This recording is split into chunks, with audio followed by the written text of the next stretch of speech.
anyway? Right? What do I do? What do I do anyway?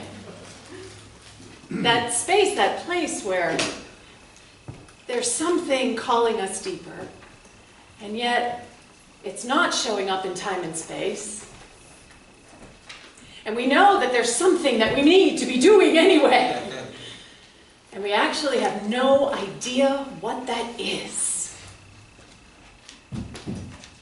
So this is our year of manifestation here at Unity San Francisco. And I spoke last week about living from inspiration. And this is a continuation of this idea of what it means to live from inspiration, to be able to literally move the act of manifestation from dreaming to being, from this ethereal idea that is living in us to actually something that is showing up in time and in space, that is being, fully being.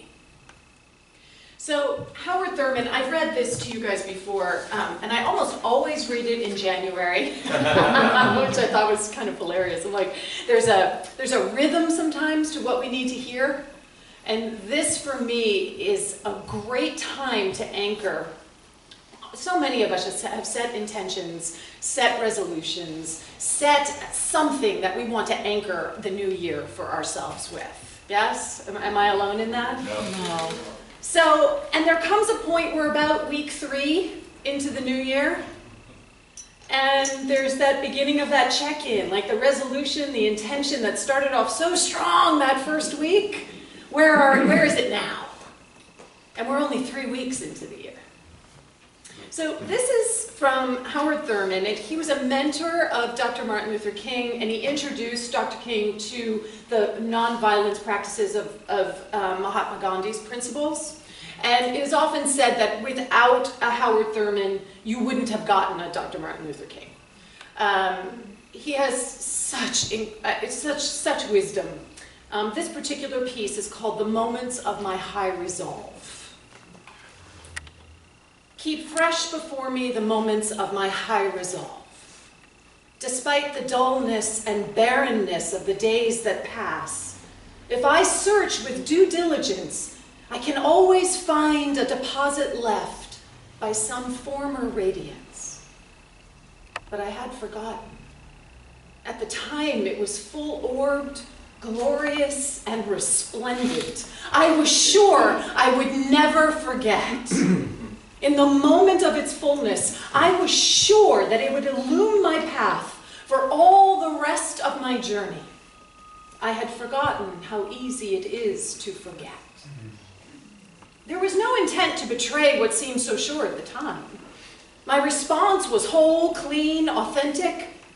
But little by little, there crept into my life the dust and grit of the journey. Details, lower level demands, all kinds of cross currents. Nothing monumentous, nothing overwhelming, nothing flagrant, just wear and tear. If it had been some direct challenge, a clear-cut issue, I would have fought it to the end and beyond. In the quietness of this place, surrounded by the all-pervading presence of God, my heart whispers, keep fresh before me the moments of my high resolve, that in fair weather or in foul, in good times or in tempests, in the days when the darkness and the foe are nameless or familiar, I may not forget that to which my life is committed. Keep fresh before me the moments of my high resolve. That's from The Inward Journey by Howard Thurman. For the Inward Journey by Howard Thurman. Keeping fresh before us those moments is what life visioning is all about. It's what the process is all about. And it is the central anchor of how we begin to step into this power of manifestation. It is what I like to call that balancing point. We are living in this dualistic world where we have our human experience, the dust and the grit of the journey. And then we have this, which we are, which is light and joy and beauty and grace. We are the living embodiment of that divine love. We are the divine itself, and that spiritual space needs to be just as present, just as active. It's actually the container that holds it all. But yet all too often we tilt, and everything, all of our focus gets placed. So I call this the balancing point. That space where we can actually be in this world, but we're not of this world.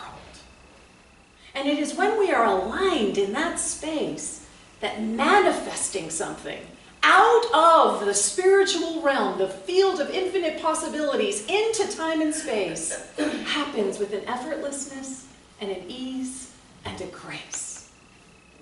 So I talked last week about the elements of manifestation. There's 5 elements to manifestation. We have being open to divine possibility. We have naming and claiming your good. We have letting go of what no longer serves, taking concrete steps in time and in space, and sharing your journey. And I spoke last week about the power of beginnings. We're at the beginning of the year, we're at the beginning of a commitment, we're at the beginning of every moment is a new beginning, honestly. And so the practice that I would love to invite us all into is being open to divine possibility as the entry point. Not as something that we bring along later on, but that it is the place we start from. Being open to something that is larger than our understanding. And I spoke about imagination, which Ken spoke to this morning. Imagination is awesome, but it builds on what we already know. Inspiration is where we are tapping into that which is beyond our capacity to be able to even name and claim right now. But if we engage with the process of listening deeply, something begins to emerge that is calling us forward.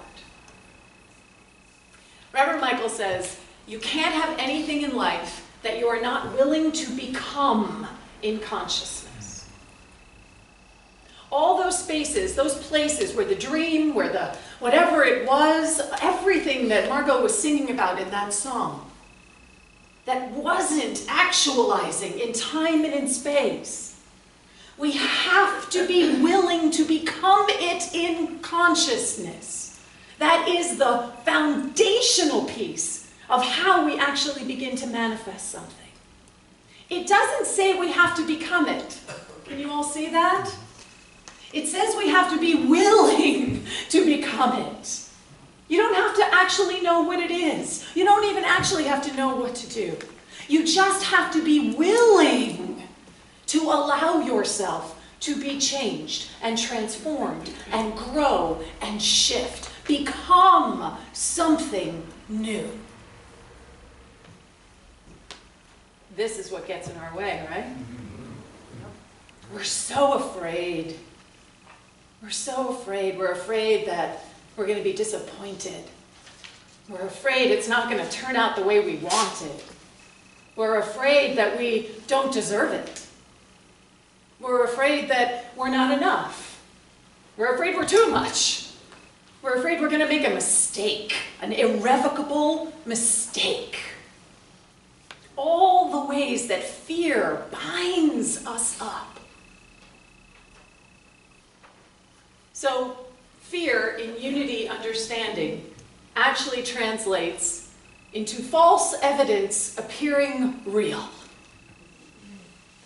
False evidence appearing real. The things that we think are real, the things that we think are true, and we are so sure that we think they're true. In class on Thursday night, we talked about something called the ladder of inference, and we talked about how we start off with some observable data, And from that observable data, we start to pick and choose what out of all of that information we're going to make meaning out of.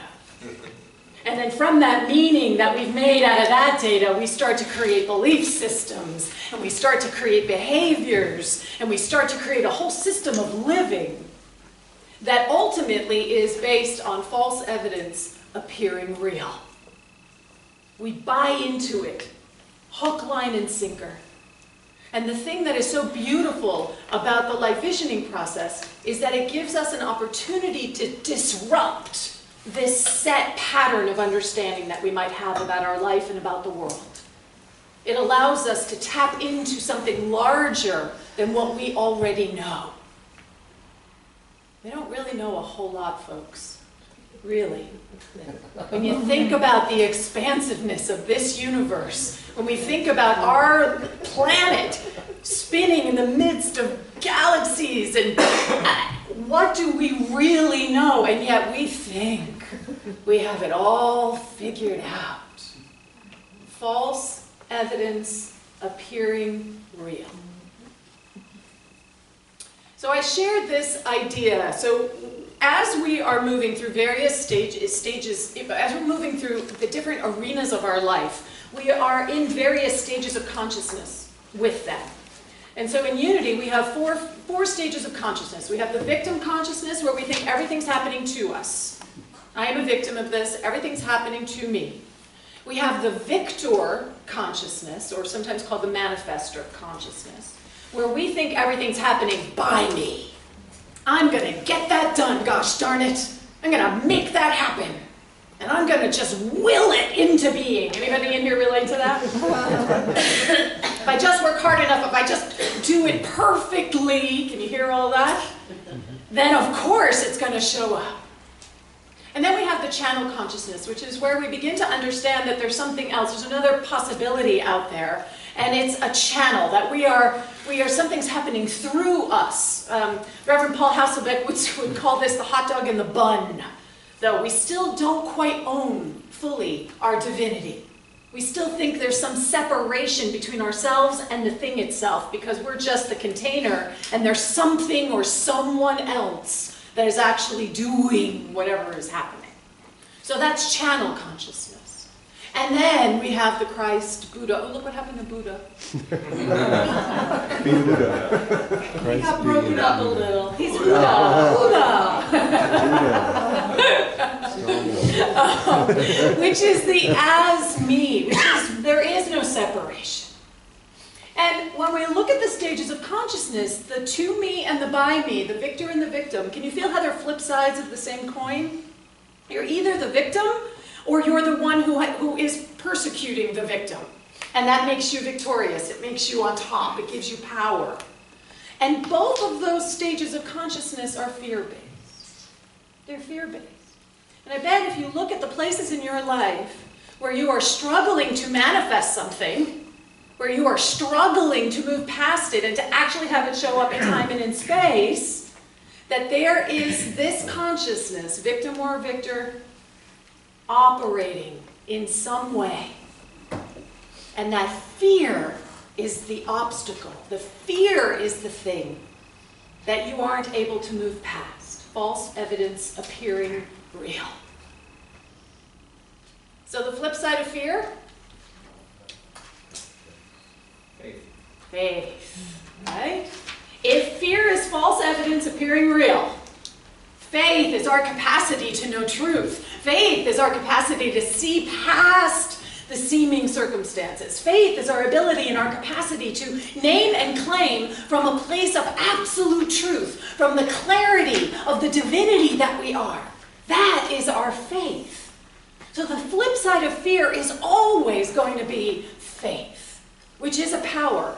In Unity, we believe that faith is a power that was an innate ability that is given to us. It's not something you have to get. It's not something that you have to sort of like build. You have it fully grown, fully blown, fully operational. The thing is, what you have faith in is false evidence appearing real. That's what you have faith in. Why is that?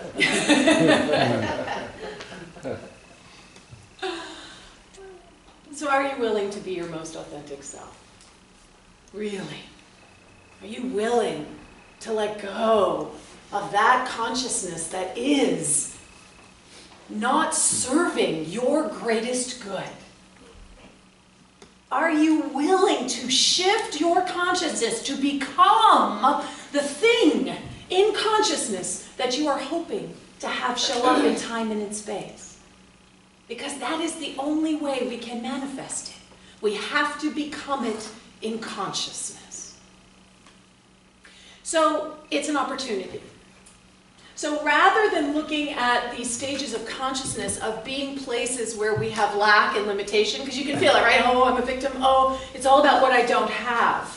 The opportunity is always to release and to surrender into something greater. 95% of spiritual liberation is letting go. Just letting it go. So we have an opportunity when we find ourselves caught in the victim stage. It's happening to me, I'm powerless. The opportunity is to give up shame and blame. That's where we place our attention. Healing the shame, healing the blame.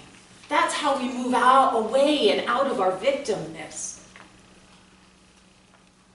And when we're in that manifester stage and we're going to make it done and we think everything rests on us and we think that we are the thing itself, but just us, really literally just my little egoic personality is the one that's making this happen, it's an opportunity to give up control and to give up power. Because it's not power that is actually serving your greatest good. It's power that is actually keeping you small. Can you feel that? And when we're in the channel, it's an opportunity to give up ego and separation. To truly give that up and say, what happens if I let that go? What happens if I truly surrender into the greatest good that is seeking to express as my life? And what we get is an opportunity to experience limitless consciousness. To truly be the thing itself. Now, the fear-based ones get shifted into faith-based. Our channel, our Christ Buddha-ness is all faith-based stages of understanding. So everything that we want to do is about cultivating our faith. It's about building our capacity to see and to know truth, to step out from that place, to move from that place, because that is where our manifestation is actually going to happen. And I used this quote last week, I'm going to use it again. When I let go of what I am, I become what I might be. If you let go of your shame and your blame and your controlling and your misunderstood use of power, if you let go of your ego, if you let go of your sense of separation, you get to become that Christ-ness. So Reverend Michael says this too, and I love this, because people ask me a lot about, what is this life visioning? Like, is it, because it's different than visualizing. It's different than the process of visualizing. Visualizing is incredibly powerful. It's a wonderful tool. It's strong. It allows our imagination to have an outlet. It helps us concretize things in time and space. It works in terms of helping us to manifest. But what visioning is about opening a space and a place in consciousness for the divinity that you are to reveal itself as your life, authentically, powerfully, beautifully. It's about creating an opening, and out of that space, you begin to process and recognize the truth of who you are. And it begins to act like a homing beacon for yourself. You begin to be able to see and know where true north is. As you activate this and you feel it, it's not mental. It's an embodied experience of who and what and whose you are. And as you allow that to sort of live into your body, into your understanding of who you are, it becomes something that you're allowing. Like you sort of look at something and you go, oh, that doesn't feel like what I know is the divine idea for my life. Let me choose something else. Oh, that's closer. That feels closer to this feeling that I have when I am in that visioned place and I know the truth of who I am. And it becomes the way that we begin to make choices, where we begin to activate things. It allows us to shift our life and transform it in new and powerful ways. And I will say this, because I know for some people the fear immediately comes up. What am I going to hear? What am I going to catch? What if... I remember my fear. So when I first started this process, I literally was terrified that what I was going to catch was that I needed to go be a hermit on a mountain in India. I swear to God, that was like I was afraid that what I was going to catch was that everything in my life had to completely fall away, and that the only thing I could stand in order to be authentic, I was going to have to live in isolation by myself in the Himalayas. Like, seriously afraid of that. And it was through the process of like visioning that I started to realize that that wasn't real. That was false evidence, really false evidence appearing real. In order for me to live into my spiritual life, I had some sort of misunderstanding of what my world needed to look like in order for me to do that authentically and honestly and truthfully. And as I began visioning, I realized that, of course I am a people person, folks. There was no way. There was no way that my most authentic self, that my most divine calling was going to be to send me into isolation in the middle of nowhere where it was freezing cold. That was just not part of my divine purpose. But because I was so afraid of the unknown, I kept shutting down the possibility. So there is a part of me that does need to be alone.